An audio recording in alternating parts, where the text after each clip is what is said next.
When I first drove up the cracked dirt road that led to the so-called lakefront property, I could barely believe I'd just spent $500 on it. The sign on the gate leaned sideways like it was too tired to stand, and the shack beyond looked like a haunted house that had retired early. The wood was gray and rotting, the porch sagged in the middle, and the roof looked like it had lost a bar fight with a tornado. But to me, it was perfect. I'd just gone through a messy divorce, sold my old house, and was looking for peace, not perfection. The old place sat at the edge of Lake Mason, hidden behind tall pines and cattails. The air smelled like water and wood smoke. You could hear loons calling in the distance. It felt like the kind of quiet money couldn't buy, though, in my case, it actually had cost less than a month's rent. The first time I pulled in, a shiny black SUV slowed down behind me. Out stepped her, a perfectly coiffed woman in a tennis skirt and designer sunglasses. I'd soon learned she was the president of the local HOA, Karen Hensley, and her voice could curdle cream.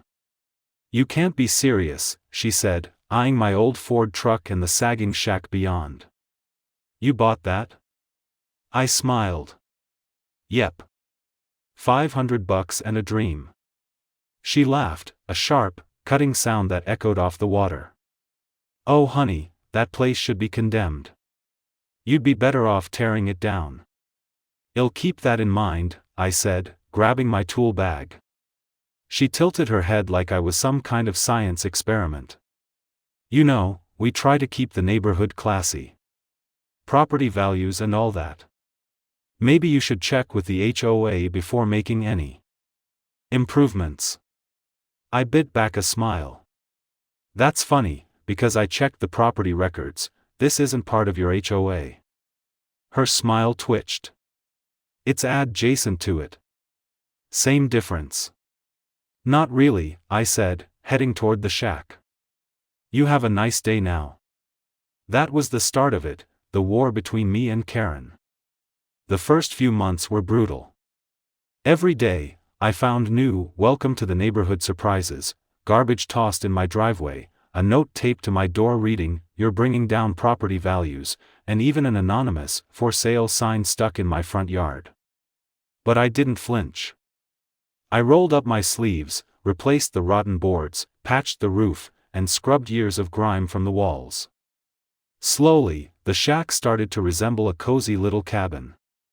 Then one day, as I was repainting the porch, another car pulled up, an older man in a city utility truck. He introduced himself as George, the county inspector. "Looks like you got yourself a diamond in the rough," he said, peering out over the lake. "You know they're expanding the recreation area out here soon, right?" I blinked. "What do you mean?" "They're planning to clean up Lake Mason, make it a tourist spot. Public docks, trails, fishing tournaments, the works. Prices are going to skyrocket once that happens. You're sitting on gold." My hammer froze midair. Gold. That night, I sat on my rickety porch and looked across the lake. The moon shimmered on the water like liquid silver. I thought about Karen's mocking laughter, about all the times she'd sneered at me for living in a shack. A slow grin spread across my face. The next morning, I started renovating for real: new windows, reclaimed cedar siding, and a tin roof that gleamed under the sun. I spent weekends sanding the deck, repainting the walls, and planting wildflowers along the path. My hands were blistered, my savings thin, but the place began to shine. And then, one Saturday morning, I noticed something strange. Karen and two other HOA members were standing across the fence line, snapping photos of my cabin like real estate agents. When I waved, they turned and hurried off. That night, a letter appeared in my mailbox, official HOA letterhead. Notice of community interest. Due to recent developments, your property may now fall under HOA jurisdiction. Please submit all improvement plans for approval. I laughed out loud. They wanted my shack now. The same woman who mocked me for buying a rotting cabin now wanted control of it, because the lakefront was suddenly valuable. I poured myself a cup of coffee, leaned back in my chair, and stared at the shimmering water. They had no idea what they were walking into. Because I wasn't the same man who had bought that $5 shack. I was the man who had built it into something worth keeping, and I wasn't about to let anyone steal it. The war with the HOA had officially begun. It started with a knock, sharp, rhythmic, and full of arrogance. The kind of knock that doesn't ask to be answered, it demands it. I wiped paint off my hands and opened the door to find Karen Hensley standing there, arms crossed, a fake smile plastered across her face. Behind her stood two other HOA board members, Tom, the nervous yes man, and Linda, who looked like she'd bitten into a lemon for breakfast. "Good morning," Karen said sweetly, in that tone people use before they ruin your day. "We're here on behalf of the Lakewood Homeowners Association." I raised an eyebrow.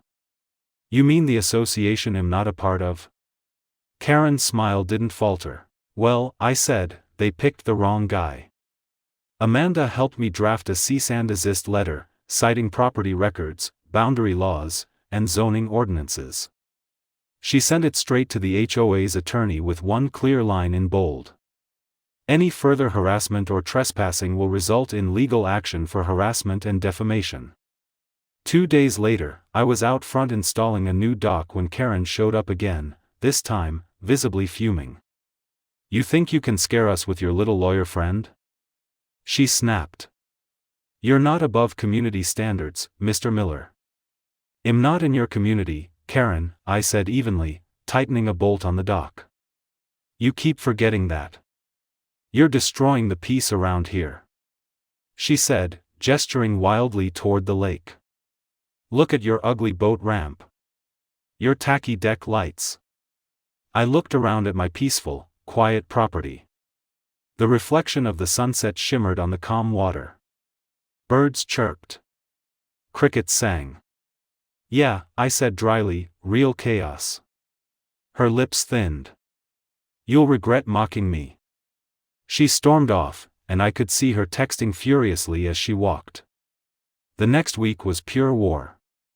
My trash cans mysteriously disappeared. Someone dumped a pile of leaves in my driveway. My mailbox got smashed, twice. I set up cameras and caught glimpses of figures in hoodies skulking around at night. I brought the footage to the sheriff. Sheriff Don Pearson was a solid man with kind eyes and a slow drawl. He leaned back in his chair, watching the video on my phone. "That's Karen's boy, ain't it?" I nodded. He sighed. "She's been a pain in this county for years. Don't worry, he'll handle it." And he did. 2 days later, Karen got a visit from the sheriff himself. She stood on her porch, red-faced, as he handed her a warning citation for property damage and harassment. The footage didn't lie. When I saw her the next morning, she couldn't even look me in the eye. But I knew her type. This wasn't over. She wasn't the kind of person to back down quietly, especially not after being publicly embarrassed by a man who owned the $5 shack. And sure enough, that weekend, something happened that would change everything, something that proved she wasn't just petty. She was dangerous. It started with the smell, sharp, chemical, and wrong. I woke up around 2:30 in the morning to the faint sound of sloshing water outside. At first, I thought it was just a raccoon by the lake. But then I heard the clang of metal and the unmistakable hiss of a gas can being opened. Instantly, I was wide awake. I grabbed my flashlight and the old baseball bat that leaned by my nightstand, then crept to the window. The moonlight reflected off the water, pale and eerie. My heart kicked up a notch when the beam of my flashlight caught a glimpse of a figure crouched near my dock, pouring something onto my wooden planks. Gasoline. The person was wearing a hoodie, but the blonde curls poking out were unmistakable. Karen. For a moment, I couldn't believe it. What sane person sneaks onto private property at 2 in the morning to vandalize someone's lake house? I yanked open the door, the flashlight trembling slightly in my hand as I shouted, "What the hell do you think you're doing, Karen?" She froze, the gas can slipping from her hands and thudding onto the ground. Then she spun toward me, her face pale and wild. You can't prove anything," she stammered. "I've got security cameras all over this property," I said, stepping closer.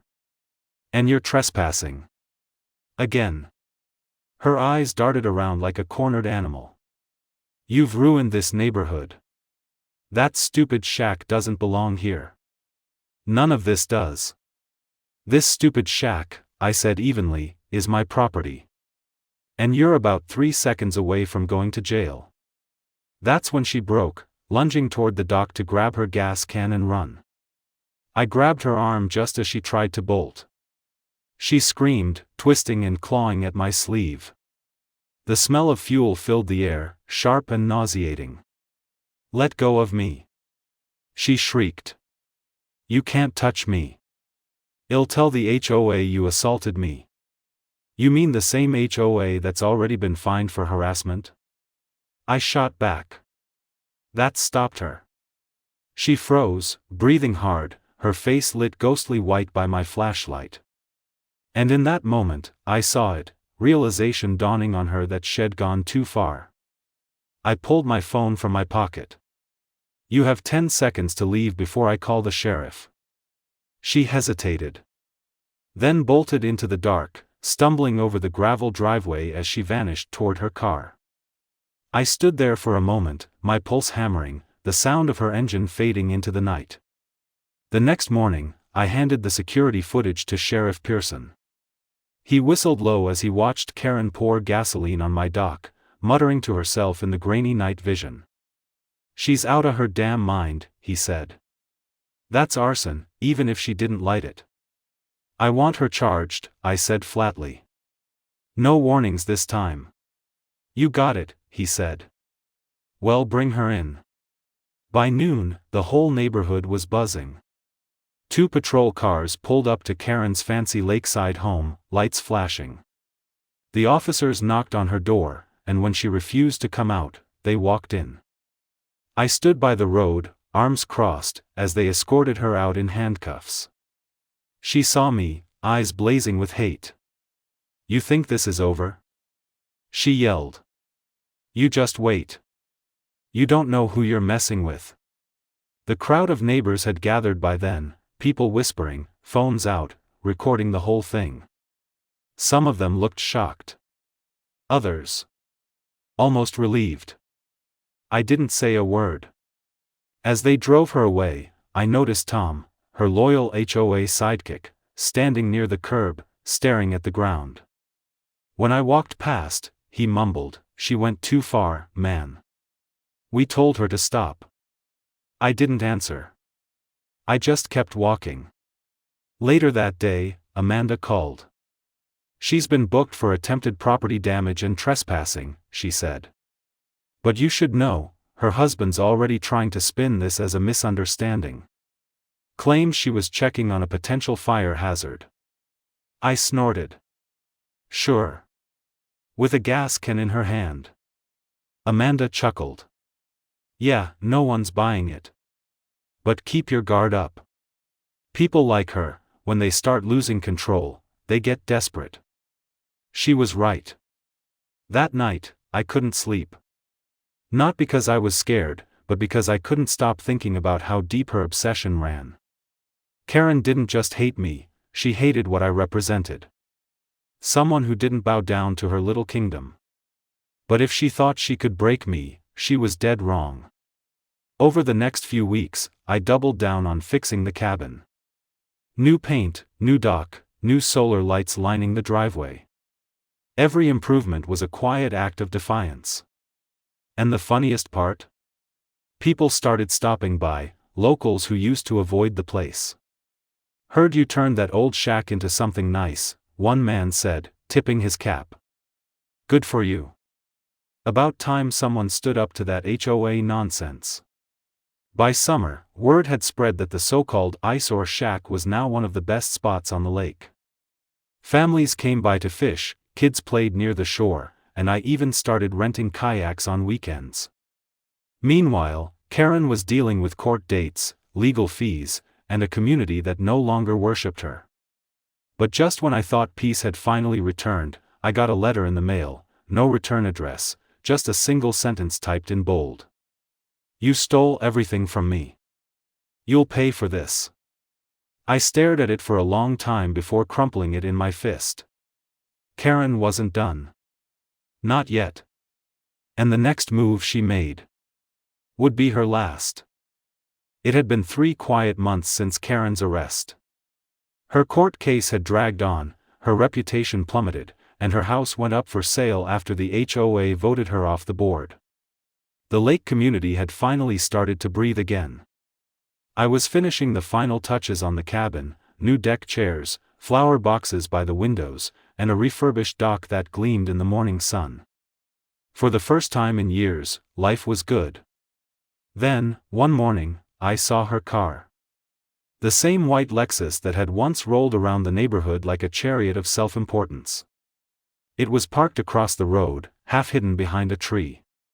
My stomach tightened as I watched her step out, sunglasses, scarf, and that same air of superiority, though it was cracked now, like porcelain with 1,000 fractures. "Unbelievable," I muttered. She stood by her car, staring at my cabin. Not moving, not shouting, just watching. When I came outside, "Let me go," she shrieked, struggling wildly. "You ruined everything."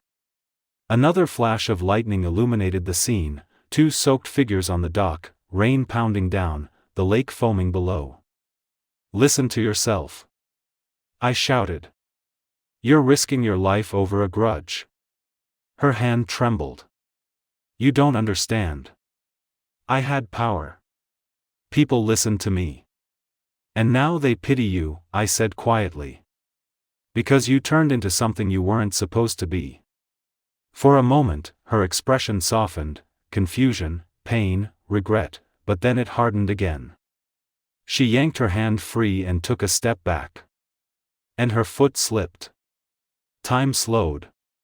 Karen let out a scream as she lost her balance and plunged backward into the dark water. I dove after her without thinking. The water was freezing, the rain blinding. I reached out, feeling for her hand, and pulled her toward the surface. She sputtered and gasped as I dragged her back to the dock, coughing and crying. We both collapsed onto the boards, breathing hard. "You're insane," she sobbed. "You should have just let me fall." "Believe me," I muttered, "I thought about it." When I finally got her calmed down, I called the sheriff. Pearson arrived 10 minutes later, headlights cutting through the storm. "What now?" he muttered as he saw Karen sitting on the dock, wrapped in a blanket, shivering. "She broke in again," I said. "Tried to vandalize the dock. Almost drowned." He sighed and shook his head. "All right, Karen. That's enough. You're done." She didn't resist this time. As they led her to the cruiser, she turned to me one last time. "You ruined my life," she whispered. "No," I said quietly. "You did that yourself." Weeks later, the sky over the lake was clear again. The repairs were finished, the dock stronger than ever. The sheriff told me Karen was in mandatory therapy as part of her plea deal. No prison time, but no contact allowed either. The HOA had dissolved entirely. Most residents finally realized how toxic it had become under her control. A new community group took its place, focused on cooperation instead of control. And me? I sat on the porch, sipping coffee, watching the sunrise shimmer across the lake. The cabin that once cost me $5,000 now stood proud, appraised at $5 million.